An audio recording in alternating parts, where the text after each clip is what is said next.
Bismillahirrahmanirrahim. Assalamualaikum warahmatullahi wabarakatuh.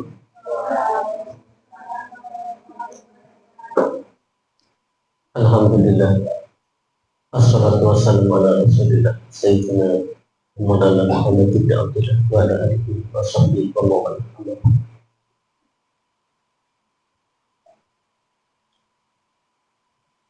Alhamdulillah rabbil alamin.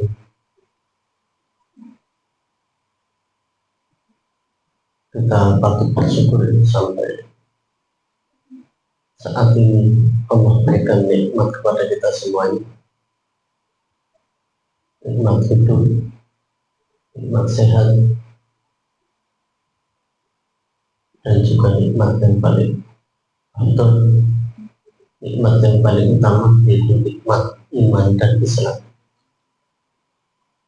Ini yang harus kita syukuri.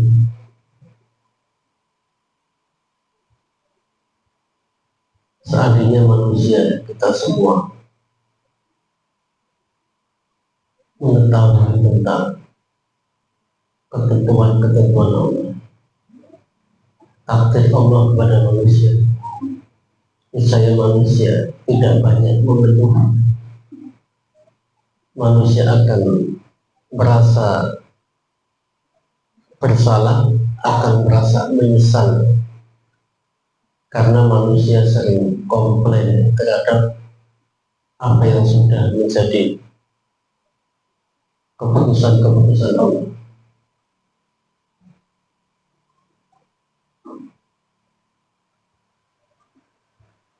Menjadi orang yang susah, ya mengeluh,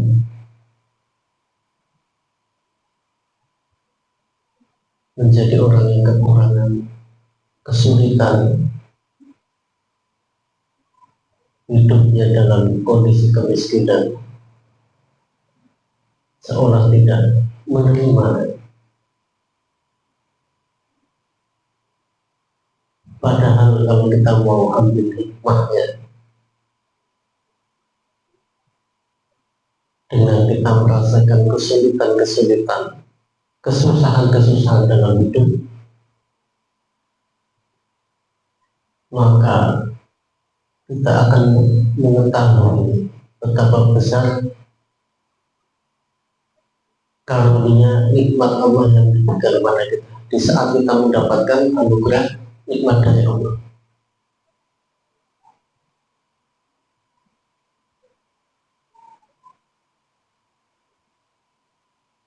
Jadi seseorang yang mendapatkan suatu kesuksesan, suatu prestasi yang sempurna, ditempuh dengan berbagai macam penderitaan,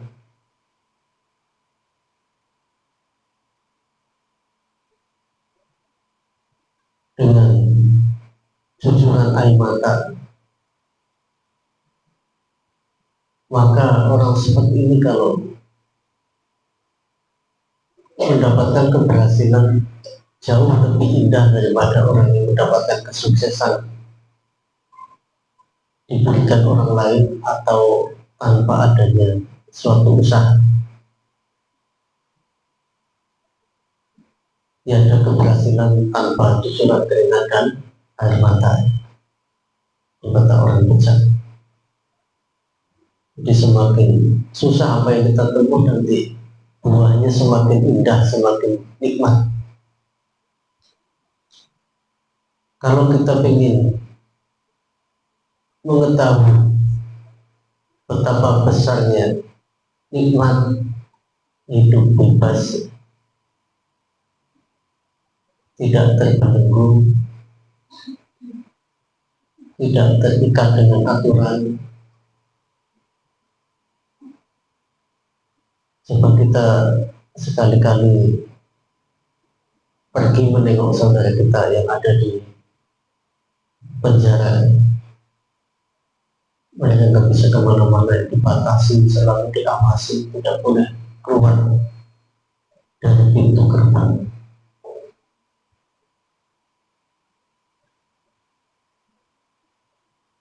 Kemudian kalau kita ingin betapa luar biasa nikmat sehat, maka kita tengok saudara kita yang sedang sakit di rumah sakit maupun di rumah, kita akan merasakan nikmat sehat yang dianggapnya kita itu biasa-biasa saja, hanya wajar yang normal. Itu kalau tanpa izin dan ridho Allah, kita tidak mendapatkan kesehatan yang kita rasakan. Jadi karena nikmatnya Allah itu terus berulang kali, tidak putus-putus, ini terkadang yang membuat kita lupa diri, lupa daratan. Fir'aun selalu sehat, selalu tercukupi kehidupannya, tidak pernah sakit. Akibatnya dia merasa dirinya orang yang paling kuat. Dia menjadi sombong.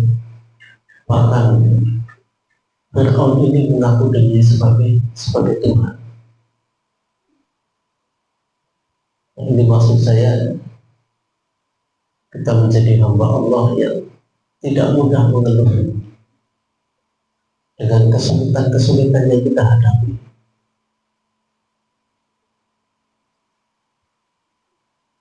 Sesuatu apapun yang menimpa orang mukmin itu adalah suatu anugerah.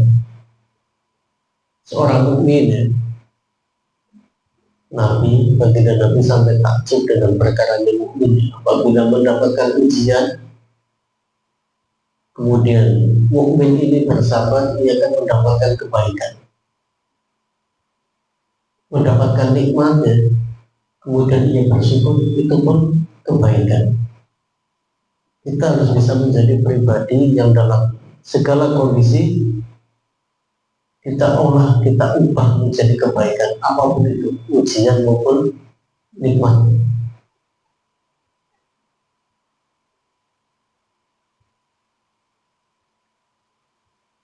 Jadi itu tadi ya, kita ingin merasakan betapa pentingnya nikmat sehat. Kita bisa tengok orang sehat, ataupun kalau kita lagi sakit, kita bisa membayangkan segala aktivitas terbatas, mau sholat jamaah, mau ngaji berat, makan pun terasa pahit, mau ke kamar mandi aja rasa-rasanya koyo-koyo males berat. Kalau sehat seperti ini, kita ingat saat sakit ya, supaya kita maksimalkan dalam melakukan amaliyah soleh kita, melakukan amal terbaik yang kita bisa menggunakan kondisi di saat kita Allah berikan kesehatan. Selanjutnya pada kesempatan ini kita mulai untuk kajian majelis Ihya Ulumuddin. Kita kombinasi manakala kita kaji kitab Ihya, kemudian ada kitab yang lain juga, hikam, masuk ikut-ikutan, dan kitab lain-lainnya. Untuk kita mulai tertibkan ya, mulai dari awal. Pada kita bahas, kita ambil intisarinya. Kalau kita bahas semuanya tidak cukup waktunya. Jadi yang sudah pernah mengaji sekarang sudah sampai juz 3, kita kupas kembali dari juz awal, kita ambil intisari dari kitab Ihya Ulumuddin. Bismillahirrahmanirrahim. Al-babul awal ibadil ilmi wa ta'lim wa ta'allum. Jadi bab yang pertama membahas tentang keutamaan ilmu, kemudian keutamaan mengajar sebagai ustadz, sebagai guru, sebagai pendidik, dan keutamaan belajar wasyawahitihi minan naqli wal aqli, dan dalil-dalil yang menjelaskan dari dalil nakli maupun dalil akli yang berdasarkan logika akal pikiran. Fadilatul ilmi, keutamaan ilmu, syawahiduha minal Quran, qauluhu azza wa jalla.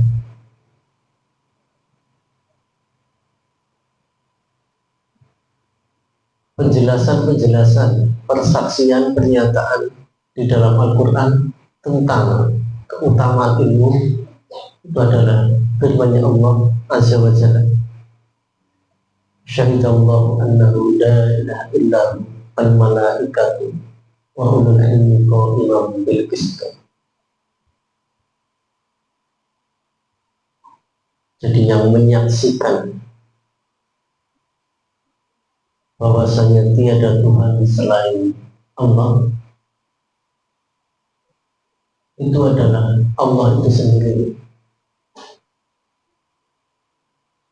Kemudian para malaikat, setelah malaikat adalah ulul ilmi, orang-orang yang diberi ilmu pengetahuan, orang-orang yang berilmu, qa'iman bil qist, yang menegakkan keadilan. Jadi Allah memulai dengan zatnya sendiri yang mengakui kalimat tauhid la ilaha illallah, kemudian yang kedua malaikat, yang ketiga mendudukan para ahli ilmu di tingkatan yang ketiga, levelnya di bawah para malaikat. Ini keutamaan ilmu. Jadi karena ilmu ini benar-benar sangat mulia, untuk mencapainya tentunya tidak mudah. Barang kalau berharga, sesuatu kalau mulia, kita siap mengorbankan segala kemampuan terbaik kita untuk mendapatkannya. Kalau di puncak gunung ada sebuah emas, kita pasti sekuat tenaga bagaimana bisa mendapatkannya.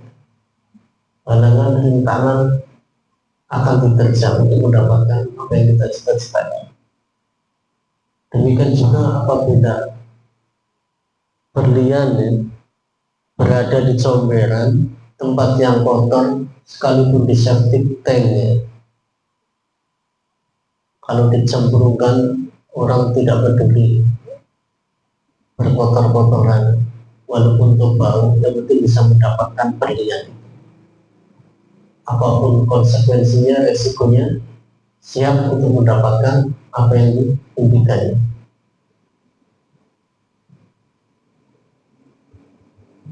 Demikian juga di dalam kita menuntut ilmu, sesulit apapun, karena ilmu itu segalanya, sifatnya universal. Saya sudah sering menyampaikan bahwasanya ilmu kedudukannya lebih mulia daripada harta dan kerajaan. Suatu ketika Nabi Sulaiman ketika ditawari tentang 3 hal, Nabi Sulaiman diperintahkan untuk memilih antara ilmu, harta benda dan kerajaan. Nabi Sulaiman pilih ilmu, dan dengan ilmu tersebut pilihan Nabi Sulaiman bisa mengantarkan beliau menjadi seorang raja dan sekaligus raja yang sangat kaya raya. Ini kedudukan ilmu sangat penting. Kita mampu mengenal Allah, ma'rifatullah, mengakui bahwasanya tiada Tuhan selain Allah karena berdasarkan ilmu pengetahuan kita. Sebelum Islam datang di negara kita, itu mereka menganut animisme, dinamisme, mempercayai roh-roh halus, mempercayai benda-benda mati. Mereka punya kekuatan, mendewa-dewakan, menganggapnya seperti Tuhan, karena mereka tidak berilmu, melakukan sesuatu karena dari nenek moyangnya turun temurun, tidak berdasarkan ilmu. Jadi mereka memberikan sesaji di bawah pohon besar, kemudian menyampaikan hajat-hajatnya, keperluan-keperluannya agar bisa dikabulkan oleh penunggu pohon yang besar. Itu karena kebodohan yang turun temurun. Setelah Islam datang, mereka yang menerima, mengikuti kegiatan kajian-kajian Islami, belum ngaji, mengetahui yang sebenarnya bahwa Tuhan yang sesungguhnya adalah Allah, meyakini, menyatakan tiada Tuhan selain Allah. Ikutnya orang awam ya pokoknya kalau tidak menyembah selain Allah ya sudah. Tapi kalau orang yang sudah alim, tingkatannya sudah tinggi, tingkatan makrifat hakikatnya itu sudah tidak boleh mendoakan selain Allah dalam ingatannya, dalam hatinya. Kalau di hatinya ada selain Allah sudah dianggap berdosa, bermaksiat. Kalau orang awam tadi pokoknya sudah menyatakan meyakini la ilaha illallah, tiada Tuhan selain Allah, kemudian tidak menyembah selainnya, sudah cukup. Tapi kalau kita yang sudah berilmu harus lebih dari itu. Setiap amal yang kita jangan sampai karena orang lain, karena selain Allah. Sholat kita, ngaji kita, terusan Quran, hafalannya pegang Quran di mana-mana, di berbagai tempat. Kalau kita terbesit di hati kita ada niat selain Allah, ini juga akan menjadi syirik khafi, syirik yang kecil. Ini yang harus kita perhatikan. Jangan sampai amalan kita akan hilang, hangus gara-gara masalah-masalah yang kelihatannya kecil, yang kita tidak memperhatikan. Selanjutnya di sini kami sampaikan juga ada firman dari Allah, bahwa Allah Ta'ala yarfa'illahu alladziina aamanu minkum walladziina utul ilma darajat. Allah mengangkat orang-orang yang berilmu, Allah mengangkat orang-orang yang beriman dan berilmu di antara kalian dengan beberapa derajat. Orang yang beriman dan berilmu derajatnya akan Allah angkat. Jadi antara orang yang berilmu dan tidak berilmu jelas berbeda.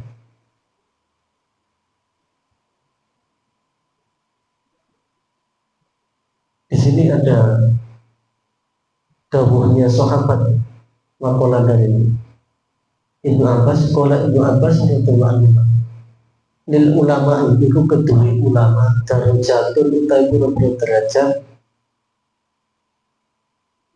fawqal mukminina bisa ini arti derajat. Jadi ulama mempunyai derajat di atas orang-orang mukmin dengan selisih 600 derajat. Wong sing alim, wong sing ulama dengan mukmin biasa yang tidak alim itu derajatnya selisihnya 600 derajat.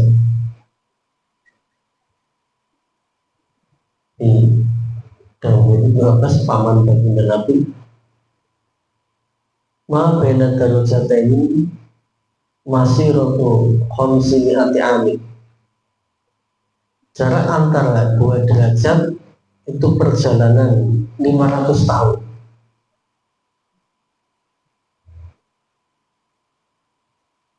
Dua derajat 500 tahun. Ini sampai 600 derajat, sangat jauh sekali perbandingan antara seorang ulama dengan umum yang biasa.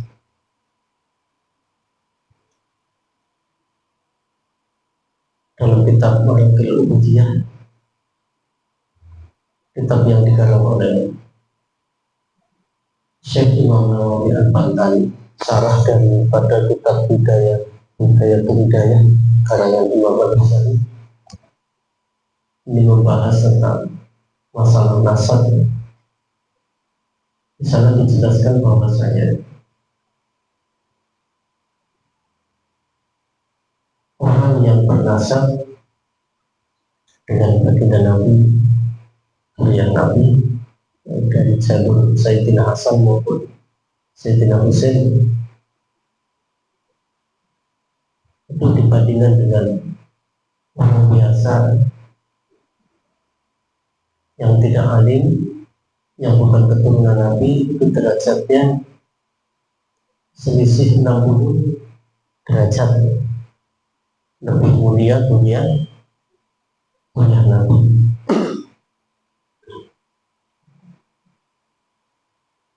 Kemudian kalau derajatnya orang alim dibandingkan dengan dunia Nabi yang tidak alim, yang biasa saja, maka selisihnya 60 derajat. Itu dawai si Imam Al-Bantani. Jadi prinsip kita takliman wa ikraman, menghormat dan memuliakan orang itu pada ilmu dan akhlaknya, budi pekertinya, bukan pada nasabnya. Tadi dijelaskan kalau beliau bernasab dengan lebih jelas dengan orang-orang biasa, derajatnya lebih istimewa dunia Nabi. Tapi dengan orang alim, benar-benar berilmu, dengan orang yang intisab, bernasab dengan dunia Nabi yang biasa, yang tidak alim, itu tetap lebih unggul orang yang alim.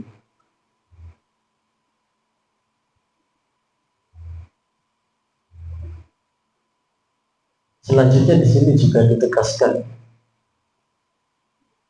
dawai Allah, firman Allah Ta'ala, innama yakhshallaha min ibadihil ulama. Sesungguhnya yang takut kepada Allah dari hamba-hambanya adalah para ulama. Sing paling takut, paling hati karo Gusti Allah iku para ulama. Kenapa para ulama takut kepada Allah? Karena ulama tahu hukum, tahu bahwasanya azab Allah itu sangat pedih, dan itu benar adanya. Seperti halnya dokter bidang kesehatan itu benar-benar sangat ketat dalam kehidupannya, dalam memperhatikan masalah kesehatan. Barangkali pasien aku cairan antiseptik supaya kuman-kumannya mati. Tapi kalau kita biasa saja nengok orang sakit, nengok kontak langsung, besok ada cuci tangan. Karena dokter tahu betul itu ada kuman, ada bakteri dan lain sebagainya, jadi takut. Hidupnya sangat berhati-hati. Kemudian pakai masker juga melalui orang sakit, takut ketularan. Kalau kita tidak, itu karena dokter tahu resiko, tahu konsekuensinya. Demikian juga para ahli ulama, kenapa mereka dari golongan hamba Allah yang paling takut pada para ulama, Ulama adalah orang yang paling ahli, paling tahu hakikat kehidupan, paling tahu tentang ajaran agama Allah, paling tahu tentang pedihnya adab api neraka.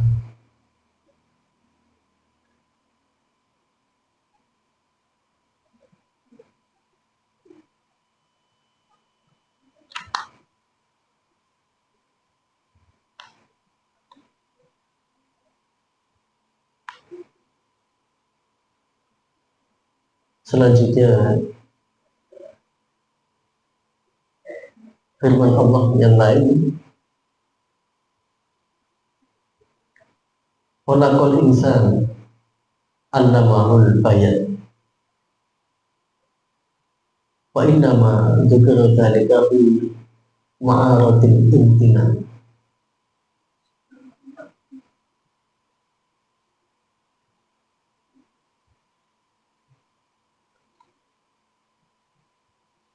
Wa amal ahbaru faqala Rasulullah sallallahu alaihi wasallam, dari hadis-hadis baginda Nabi tentang fadilah atau keutamaan ini, man yuridillahu bihi khairan yufaqihu fiddin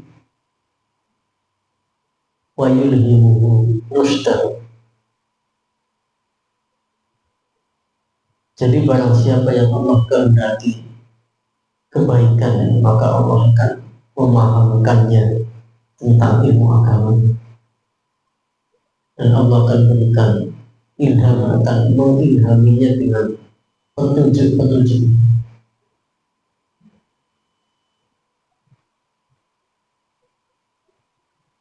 Jadi siapa di antara kita yang Allah berikan kepandaian, kepintaran dalam ilmu agama, Allah ilhamkan petunjuk-petunjuk dari wong sing apik, wong sing lurus, wong sing lempeng, itu adalah orang-orang yang Allah kehendaki kebaikan. Apabila kita berada di posisi ini, kita harus bersyukur dan tetap konsisten istiqomah dalam kebaikan.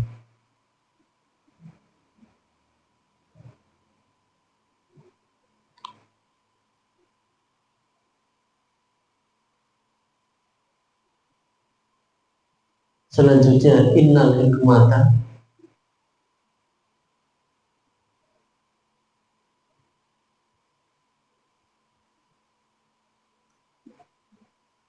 sesungguhnya hikmah di sini diartikan ilmu dan amal. Tazidu syarif, ikut tazidu nambahi asyarifah ilmu kamu.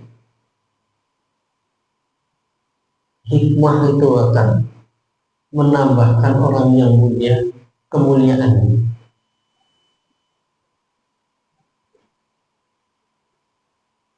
Wa tarfa'ul mamluka, dan akan mengangkat derajat seorang hamba hatta yudrika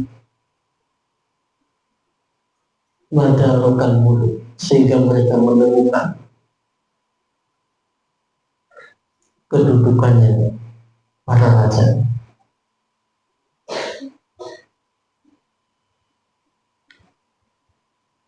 Jadi ilmu hikmah akan menambah kemuliaan seseorang dan juga akan mengangkat derajatnya. Seorang hamba menjadi seorang raja atau menempati makom kedudukan seorang raja, akan dimuliakan. Itu gara-gara ilmu, sebab ilmu hikmah. Makanya bagi siapa yang para santri anak sekalian harus selalu kuat, konsisten, istiqomah, karena ilmu ini adalah segalanya yang harus kita capai. Kita tidak akan mencapai derajat keimanan yang sempurna kalau kita tidak memiliki ilmu. Jadi jangan bosan-bosannya selalu kita cek kalau ada rasa malas, rasa aras-arasan, bangkitkan semangat kita, yakinkan bahwa ilmu adalah kunci dari segalanya, kunci kebahagiaan dunia dan akhirat. Itu saja pertemuan yang dapat kami sampaikan pada kesempatan malam hari ini. Terima kasih atas perhatian. Assalamualaikum warahmatullahi wabarakatuh.